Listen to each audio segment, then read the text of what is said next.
మీ మోకాల నొప్పులకు ఎటువంటి సర్జరీ లేకుండా ఎపియాన్ పెయిన్ క్లినిక్ అందిస్తున్న అత్యాధునిక చికిత్స.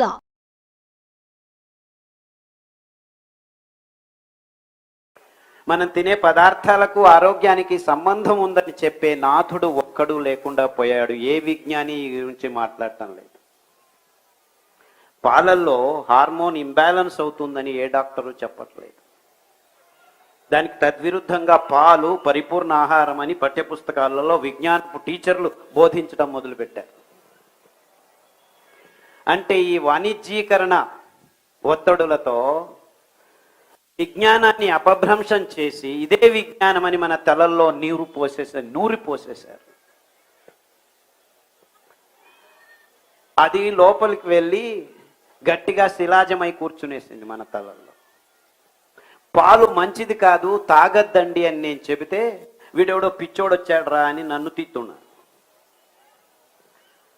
అంటే ఆహారాన్ని అపభ్రంశం చేసిన ఘనత ఈ ఆధునిక విజ్ఞానులదై కూర్చుందని నేను లబోదిబోమని మొత్తుకుంటుంటే వీడేదో పిచ్చి పట్టింది, పాలు తాగొద్దు అంటున్నాడు అని అనుకుంటున్నారు. కానీ రేపటి నుంచి మొత్తం హైదరాబాద్లో ఉన్న ఆడవాళ్ళు, మగవాళ్ళు, పిల్లలు అందరూ పాలు తాగటం ఆపు చేస్తే 6 నెలల్లో హైదరాబాద్లో ఉన్న ఆసుపత్రులలో సగభాగం మూసుకొని వెళ్ళిపోతాయి అవంతకవే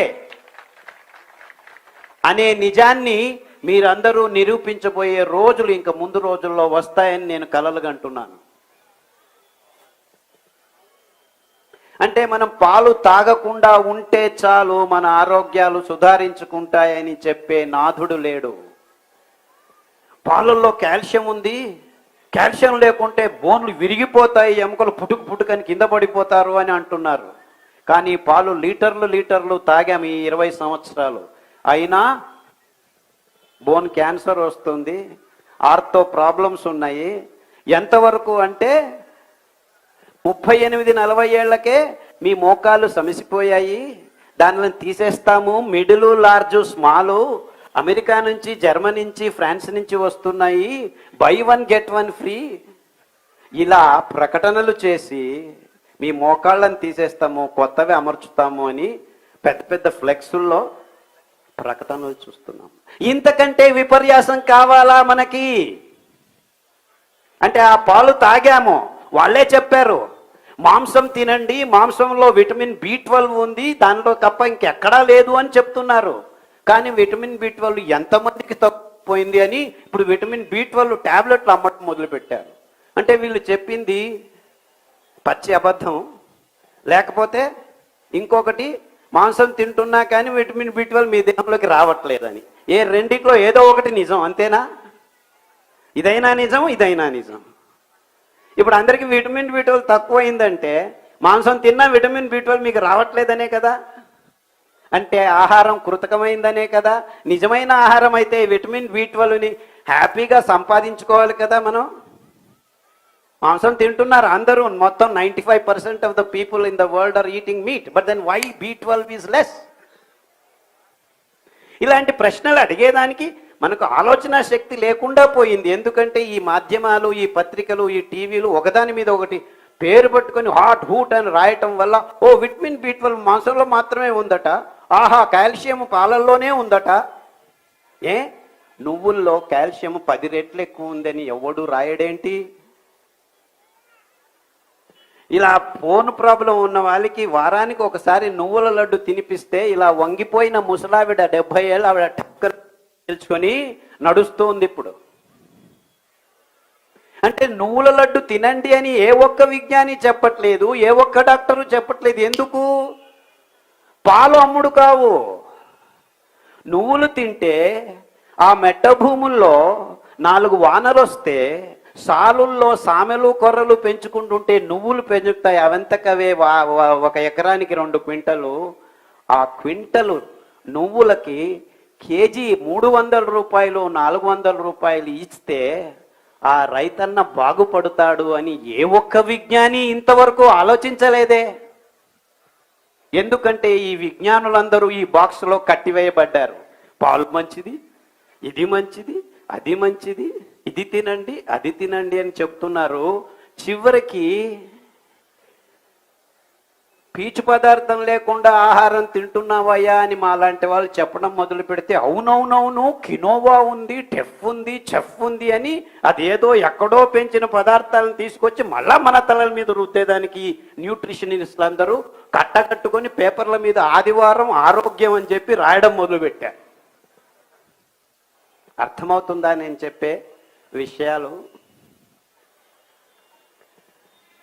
అంటే ఇవంతా వ్యవస్థితంగా ఈ బహురాష్ట్రీయ కంపెనీలు మన ఆరోగ్యాన్ని, ఆహారాన్ని, పదార్థాలని అన్నిటినీ కబలించేసి మేము చెప్పిందే ఇదే ఆహారం, ఇలాగే తినండి, ఇలాగే ఉండండి, మీకు రోగాలు వస్తుంటే నో ప్రాబ్లం, ఇక్కడ ఇంకొక వ్యవస్థను తయారు చేస్తాము, టాబ్లెట్లు తీసుకుంటూ ఉండండి. ఇది నిజమైన చిత్రణ, కటు సత్యము. అంటే ఇంత భయంకరమైన క్లిష్టమైన పరిస్థితుల్లో ఈ అంశాలన్నీ ఒకదానికొకటి అంటుకొని ఉన్నాయి. ఆహారం సపరేట్ కాదు, ఆరోగ్యం సపరేట్ కాదు, వ్యవసాయం సపరేట్ కాదు, రైతన్న సపరేట్ కాదు.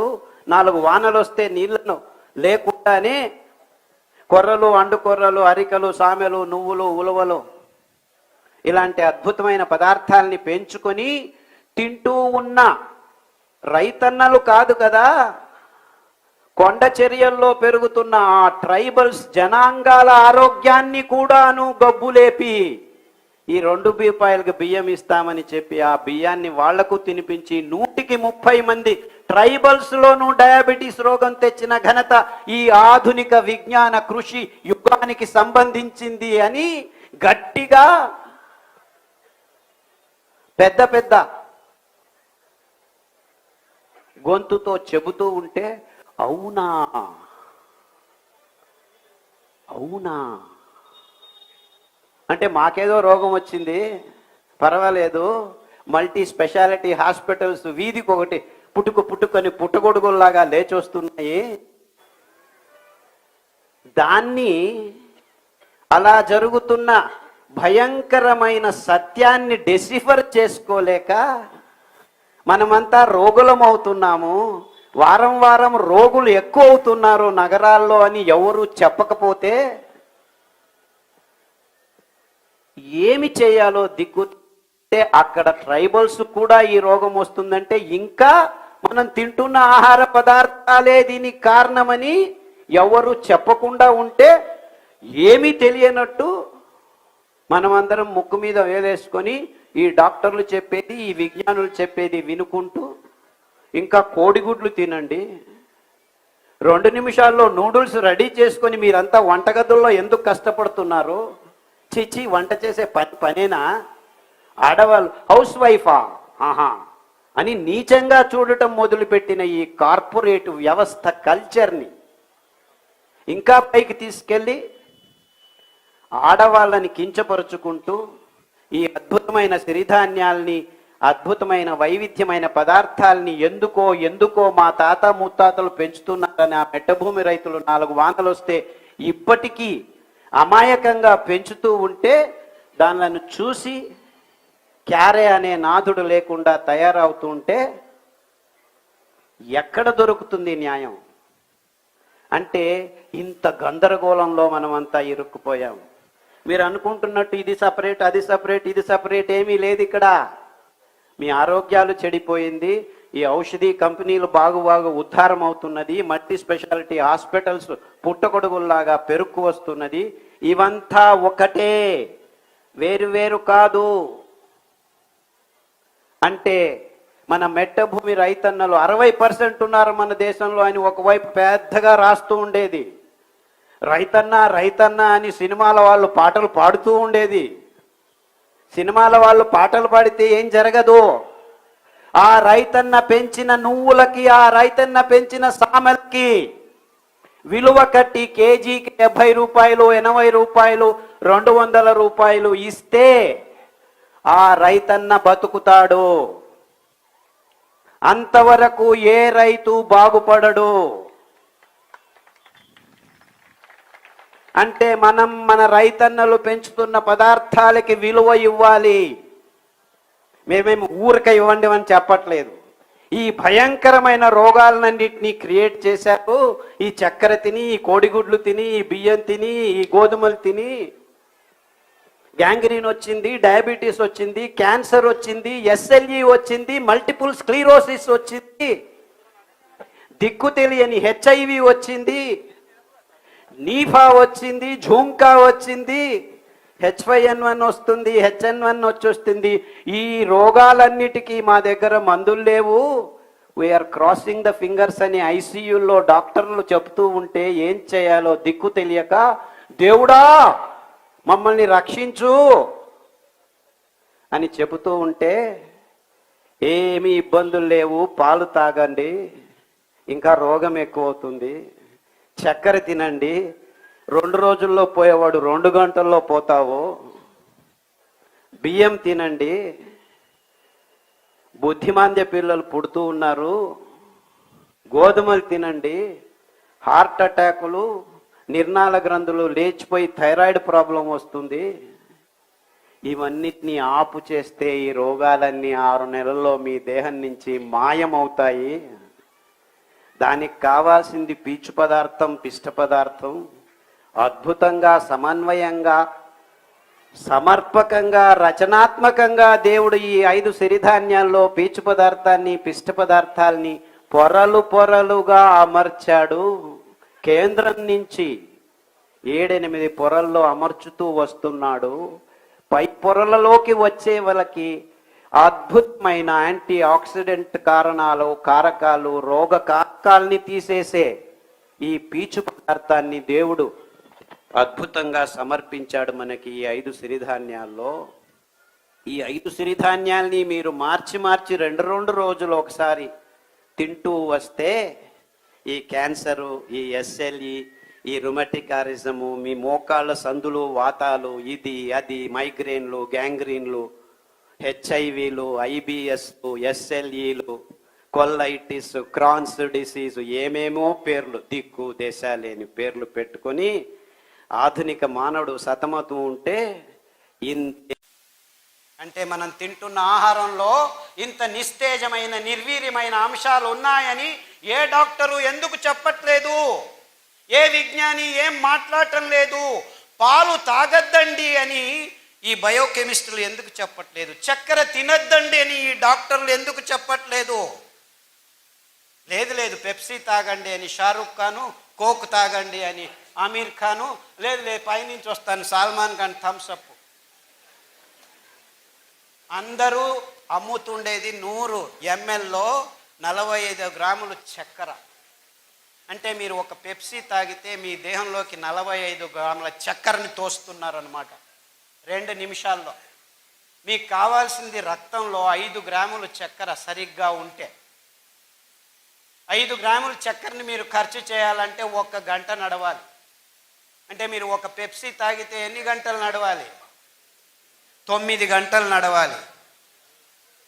బియ్యం 100 గ్రాములు తింటే మీకు 35 గ్రాములు చక్కెర వచ్చేస్తుంది హాఫ్ అన్ అవర్లో. గోధుమలు తింటే 15 మినిట్స్లో వచ్చేస్తుంది. 2 పుల్కాలు తింటే చాలు. ఓహో, డాక్టర్ చెప్పాడు నూనె వద్దంట, వేడి పుల్కాలు తిన్నాం, డ్రై పుల్కాస్. మీరు డ్రై తిన్నా, వెట్ తిన్నా పుల్కానే, చక్కెరేనే. డ్రై పుల్కాలు తిని ఎంతమంది ఆరోగ్యంగా ఉన్నారు? I want to see. ఎంతమందికి డయాబెటీస్ బాగైంది? I want to see. Diabetes వచ్చిన వెంటనే చపాతీ తిను. ఉత్తర భారతదేశంలో అందరూ చపాతీలే తింటున్నారు, మనకంటే ఎక్కువ రోగం ఉంది అని ఎవరు అడగట్లేదు. అంటే ఈ గోధుమలు, ఈ బియ్యము, ఈ పాలు, ఈ చక్కెర మనకు అసమతులనాన్ని కనిచేస్తున్నాయి. గ్లూకోజ్ ఎక్కువ రక్తంలోకి పంపు చేస్తున్నాయి. 15-20 నిమిషాల్లోనే ఇంతింత గ్లూకోజ్ పోతుంది. మన దేహంలో రక్తంలో ఉండాల్సింది 5 గ్రాముల కంటే ఎక్కువ ఉంటే అసమతులనం. ఎక్కువైతే విషం కూడా, అమృతం కూడా విషం. నాకు దిక్కు తెలుగుతుంది. ఎక్కువైతే అమృతం, గ్లూకోజ్ కావాలి. 5 గ్రాముల కంటే తక్కువైతే ప్రజ్ఞ తప్పి పడిపోతాము. అదే జరుగుతుంది చిన్న పిల్లల్లో. ఇప్పుడు ఇన్సులిన్ 10 యూనిట్లు పొద్దున, 10 యూనిట్లు సాయంకాలం చేస్తున్నారు. రక్తంలో గ్లూకోజ్ లేకుండా ప్రజ్ఞ తప్పి కోమాకు వెళ్ళిపోతున్నారు.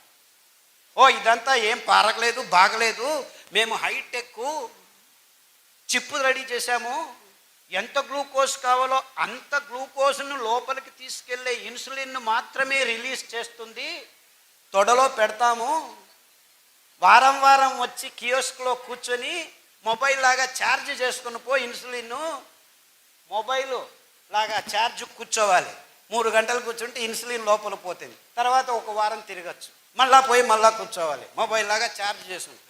ఆ చిప్పు పెట్టేదానికి 3 లక్షలు, ప్రతిసారి ఛార్జ్ చేసేదానికి 3,000. ఇది అరే ఎందుకు ఆ చిన్న పిల్లవాడికి గ్లూకోజ్ ఎక్కువ అవుతుంది రక్తంలో? ఈ బిస్కెట్లు, ఈ చాక్లెట్లు, ఈ కేకులు, ఈ కొవ్వు పదార్థాలు, ఆ డాల్డా, ఈ మాంసము తయారైన తర్వాత తిన్న తర్వాత మిగిలిన మాంసాన్ని పారేస్తే డబ్బులు ఖర్చు అవుతాయని దాన్ని బాగా పెద్ద ఇలాంటి పెద్ద హాల్ అంతా వ్యాట్స్లో స్టీల్ పాత్రలో వేసి కుదిస్తే పైకి తేలుతుంది కొవ్వు. ఆ కొవ్వే డాల్డా. తెచ్చి ప్రతి ఒక్క చిన్న ఊర్లలో బేకరీలకు ఇస్తున్నారు బిస్కెట్లు, కేకులు. సార్ మేము బ్రాహ్మణులము, మాంసం తినము, అయినా క్యాన్సర్ వచ్చింది. ఎందుకు వచ్చింది? పొద్దున్న లేస్తే కాఫీలో బిస్కెట్ అద్దుకొని తింటున్నావు, రస్క్ అద్దుకొని తింటున్నావు, ఆ రస్క్లో 140 గ్రాములు ఈ డాల్డా ఉంది. ఆ డాల్డా ఎక్కడి నుంచి వచ్చింది? ఈ రీతి తయారు చేసిన కోళ్ళ మాంసం నుంచి, పందుల మాంసం నుంచి, ఆవుల మాంసం నుంచి, రోగ నిరోధక శక్తి లేని ఆ పందుల నుంచి, ఆవుల నుంచి, కోళ్ళ నుంచి వచ్చిన ఆ కొవ్వులో వైరస్లు ఉన్నాయి, కెమికల్స్ ఉన్నాయి. అవి తినటం వల్ల నీ దేహంలో క్యాన్సర్ చోటు చేసుకుంటుంది. ఈ సోయాబీను, ఈ మొక్కజొన్నలను కలిపి తయారు చేసిన పశుగ్రాసాన్ని తినటం వల్ల దానిలకు రోగం వచ్చింది, దానిలను తిని నీకు రోగం వస్తుందని ఎవ్వరూ చెప్పట్లేదు. అందుకే క్యాన్సర్ గడ్డలు చిన్న పిల్లల్లో ఎముకల మీద, రక్తంలో, గర్భకోశంలో, మెదుళ్లలో ఇలా 15 రకాల క్యాన్సర్లకి మేము ఆహారము, కషాయాలను తయారు చేసి లిస్ట్ రెడీ చేశాము. చాలామందికి బాగా అయిన తర్వాత 14 ఆ పుస్తకంలో అన్ని లిస్టు చేసి ఏ క్యాన్సర్కి ఏ ఆహారం, ఏ కషాయం ఉదయం, ఏ కషాయం మధ్యాహ్నం తాగాలి అని వివరంగా రాసి పెట్టాము. ఆ పుస్తకాన్ని చూసుకొని బాగు చేసుకున్నామని ఫోన్ చేసేవాళ్ళు ఇప్పుడు దుబాయ్, కువైట్, అమెరికా, న్యూజిలాండ్ నుంచి నాకు